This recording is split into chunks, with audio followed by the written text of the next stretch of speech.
So let's go ahead and start with the one fact on my list that lots of Muslims and non-Muslims have heard about in the past decade or so. The number 5 most disgusting fact about Muhammad is Muhammad had sex with a prepubescent 9-year-old girl. We've been through the passages on Muhammad's relationship with Aisha 100 times, but just in case someone recently arrived here from the Andromeda galaxy, let's read one. Sahih al-Bukhari, 51:33. Narrated Aisha that the Prophet wrote the marriage contract with her when she was 6 years old, and he consummated his marriage when she was 9 years old, and then she remained with him for 9 years, i.e. till his death. The Muslim sources report that Aisha was playing on a swing when some women came to get her and take her to her husband. She was carrying her dolls as they led her to Muhammad's house, and we know how things must have unfolded once she got to his house. Clearly, he laid her down, took away her dolls, climbed on top of her, and forced his penis inside her. She didn't understand what was happening because no one bothered to tell her about sex. Frightened and confused, she cried because of the pain and bled all over her prophet's bed, but she tried to remain quiet out of respect for her new husband, who, in return, was endangering her life. Muhammad was more than 50 years old when he forced his penis inside his prepubescent 9-year-old child bride. But don't let that keep you from believing that he is, according to Surah 33, verse 21 of the Quran, a beautiful pattern of conduct. Glad we could get that one out of the way. Now for some fun. The number 4 most disgusting fact about Muhammad: Muhammad encouraged his followers to suck on each other's fingers. Islam is the only religion I'm aware of that promotes finger sucking. Sahih al-Bukhari, 54:56. Narrated Ibn Abbas, the Prophet said, "When you eat, do not wipe your hands till you have licked it or had it licked by somebody else." Sahih Muslim, 52:94. It was narrated that Ibn Abbas said, "The Messenger of Allah said, when one of you eats some food, let him not wipe his hand until he has licked it or had it licked." Why did Muhammad want his followers to lick their fingers and to lick each other's fingers? He tells us, Sahih Muslim 5300. It was narrated from Jabir that the Prophet enjoined licking one's fingers and wiping the plate, and he said, "You do not know in which part the blessing is." Muhammad goes through this in other passages. Long story short, Allah hides a blessing somewhere in your food. But you don't know where the blessing is hidden, so you should lick your fingers. If you want someone else to have the blessing, you tell him to lick your fingers. You'll be doing him a favor. You definitely don't want to simply wipe your hands on a napkin, because then the blessing will be on the napkin, and Satan will steal it. Now, if you don't know much about how germs spread and why it's a bad idea to be sucking on other people's fingers, no worries. I promise you that by the time we get through fact number 2 and fact number 1, you'll understand perfectly why you should never, ever suck on another man's fingers. But before that, we have the number 3 most disgusting fact about Muhammad: Muhammad swapped spit with little boys. In Bukhari's Al-Adab al-Mufrad, 1183, we read, "It is related that Abu Huraira said, I never saw Al-Hasan without my eyes overflowing with tears. That is because the Prophet, may Allah bless him and grant him peace, went out one day and I found him in the mosque. He took my hand and I went along with him. He did not speak to me until we reached the market of Banu Kainuka. He walked around it and looked. Then he left, and I left with him until we reached the mosque. He sat down and wrapped himself in his garment. Then he said, 'Where is the little one? Call the little one to me.' Hassan came running and jumped into his lap. Then he put his hand in his beard. Then the Prophet, may Allah bless him and grant him peace, opened his mouth and put his tongue in his mouth. Then he said, 'O Allah, I love him. So love him and the one who loves him.'" According to another hadith, Musnad Ahmed 16,245, Muhammad would suck on the tongues and lips of little boys. But fear not, he also guaranteed that if he sucked on a boy's tongue or lips, that boy's tongue or lips would never be tormented by hellfire.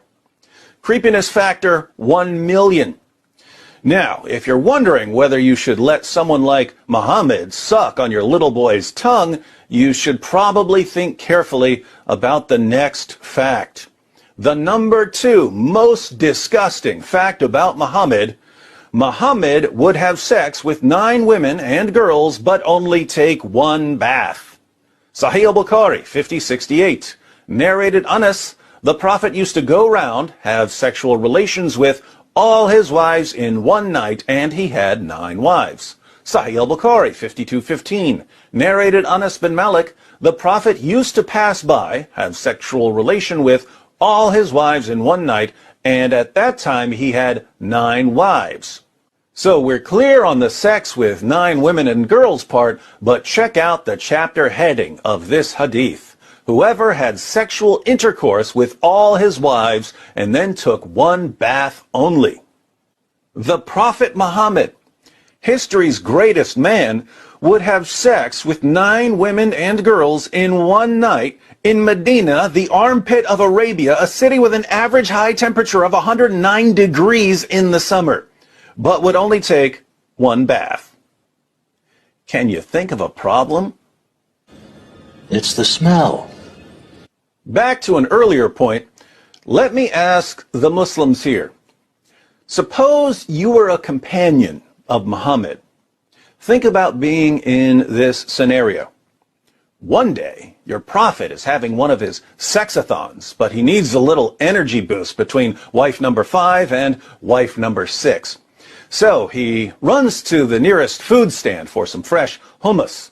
Keep in mind, he's not taking a bath until he finishes all 9 rounds. He starts dipping some pita bread in hummus, but he gets hummus all over his fingers.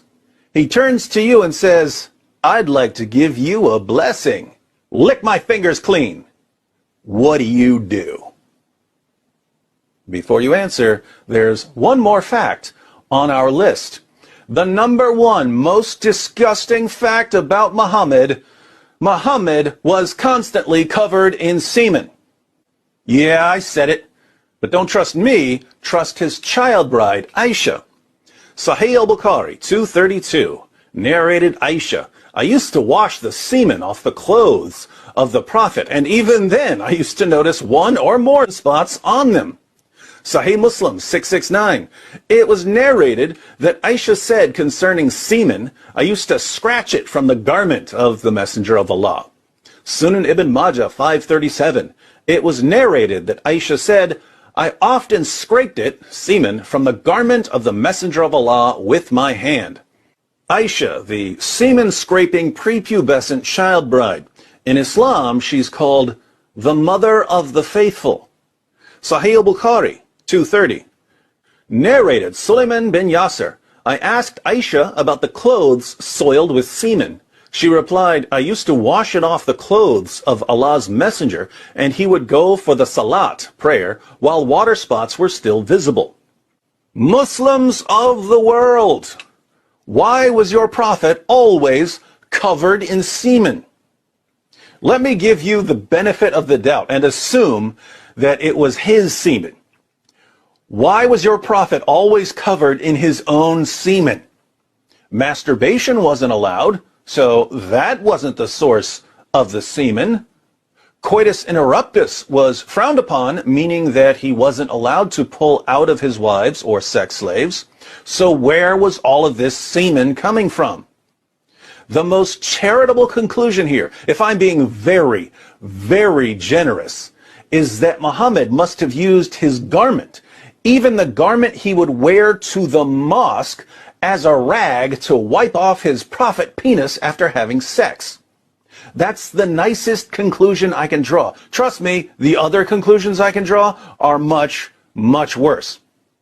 Being as charitable as possible, because I'm a charitable kind of guy, I can only conclude that your prophet would have sex with 9 women and girls in a single night.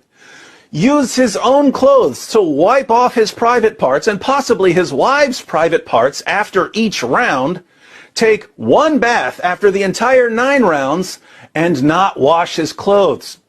Then he would put his clothes on and get ready to head to the mosque. And Aisha, the semen-scratching child bride, would see the semen stains all over him, so she would stop him and try to scratch off or wash off as much as she could. Muhammad would then go to the mosque with wet spots still visible on his clothes. Would you want to be around this guy? Would you want to give him a hug and have his clothes pressing up against yours? Would you want to suck on his fingers? Would you want to suck his fingers clean after lunch? Would you want him sucking on your toddler's tongue? Would you want him marrying your prepubescent daughter? Have you ever met anyone in your entire life who was filthier and more disgusting than Prophet Muhammad?